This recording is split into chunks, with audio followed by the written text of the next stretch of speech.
गीता में श्री कृष्ण ने महाभारत युद्ध के दौरान अर्जुन को उपदेश दिए थे। गीता के उपदेश कर्म करने और जीवन में आगे बढ़ते रहने की प्रेरणा देते हैं और जीवन में सफलता पाने के लिए गीता की कुछ बातों को ध्यान में रखना चाहिए। कहा जाता है कि जो भी व्यक्ति गीता की बातों को जीवन में अनुसरण कर लेता है वह हर काम में विजय हासिल कर सकता है। श्री कृष्ण के अनुसार परमात्मा कभी किसी का भाग्य नहीं लिखते हैं। जीवन के हर एक कदम पर हमारी सोच, हमारा व्यवहार और हमारे द्वारा किए गए कर्म ही हमारा भाग्य लिखते हैं। परिस्थितियां चाहे कितनी भी खराब हो, वह हमेशा एक जैसी नहीं रहती, वह बदलती रहती है। इसलिए मनुष्य को दुख की घड़ी में हिम्मत नहीं हारनी चाहिए। श्री कृष्ण ने अर्जुन से कहा है कि जिंदगी में दो व्यक्ति जीवन को नई दिशा दे जाते हैं, एक वो जो आपको मौका देते हैं और दूसरा वह जो आपको धोखा देता है।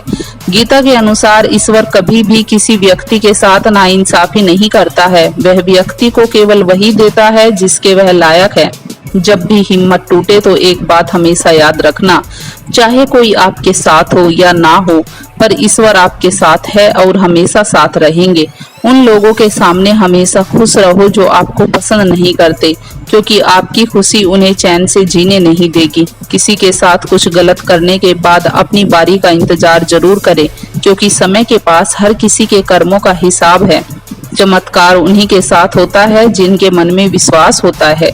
अकेले चलना सीख लो, जरूरी नहीं कि जो आज तुम्हारे साथ है वह कल भी तुम्हारे साथ रहे।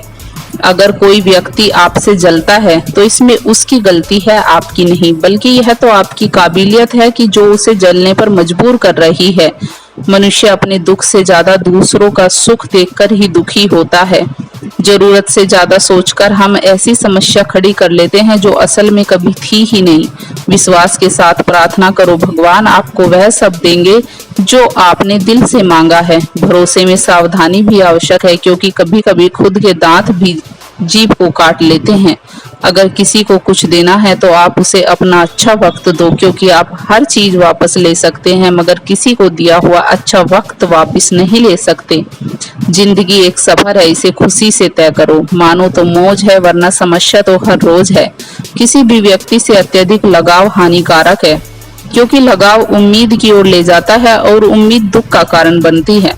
कर्म में विश्वास रखो, आपको अपनी अपेक्षाओं से सदैव अधिक मिलेगा।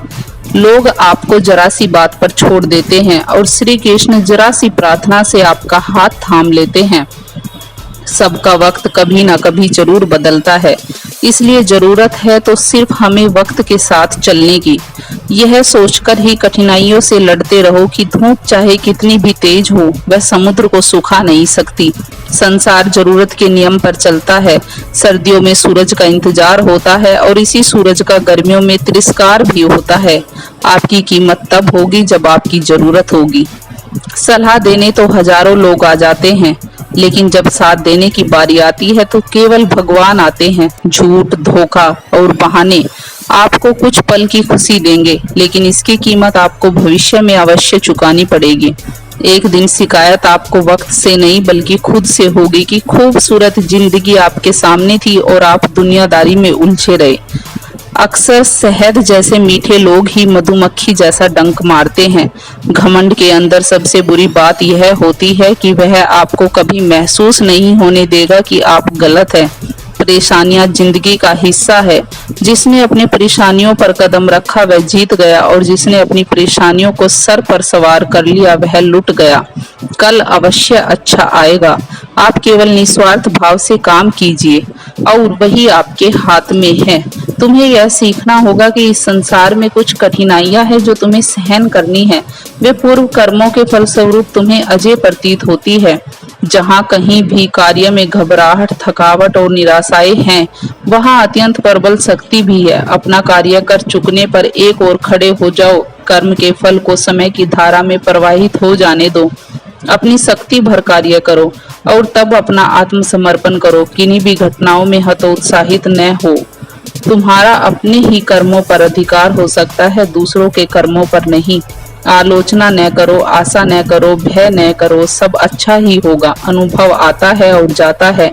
दुखी मत हो, तुम दृढ़ भित्ति की तरह खड़े रहो। साक्षात्कार संपन्न पुरुष न तो दूसरों को दोष देता है और न अपने को अधिक शक्तिमान वस्तुओं से आच्छादित होने के कारण स्थितियों की अवहेलना करता है। अहंकार से उतना ही सावधान रहो जितना एक पागल कुत्ते से। जैसे तुम विष या विषधर सर्प को नहीं छूते, उसी प्रकार सिद्धियों से अलग रहो और उन लोगों से भी जो इनका प्रतिवाद करते हैं। अपने मन और हृदय की संपूर्ण क्रियाओं को ईश्वर की ओर संचारित करो। दूसरों का विश्वास तुम्हें अधिकाधिक असहाय और दुखी बनाएगा। मार्गदर्शन के लिए अपनी ही ओर देखो, दूसरों की ओर नहीं। तुम्हारी सत्यता तुम्हें दृढ़ बनाएगी, तुम्हारी दृढ़ता तुम्हें लक्ष्य तक ले जाएगी। जो कुछ हो होने दो, तुम्हारे बारे में जो कहा जाए उसे कहने दो। तुम्हें ये सब बातें मृग तृष्णा के जल के समान असार लगनी चाहिए।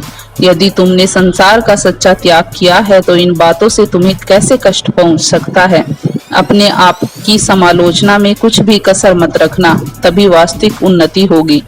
प्रत्येक क्षण और अवसर का लाभ उठाओ। मार्ग लंबा है, समय वेग से निकला जा रहा है। अपने संपूर्ण आत्मबल के साथ कार्य में लग जाओ, लक्ष्य तक जरूर पहुंचोगे। किसी बात के लिए भी अपने को क्षुब्ध न करो। मनुष्य में नहीं, ईश्वर में विश्वास करो, वह तुम्हें रास्ता दिखाएगा और सन्मार्ग सुझाएगा। अगर तुम अपने जीवन में कभी हार नहीं मानोगे तो एक ना एक दिन यह प्रकृति तुम्हें वह सब कुछ देगी जो तुम जीवन में पाना चाहते थे।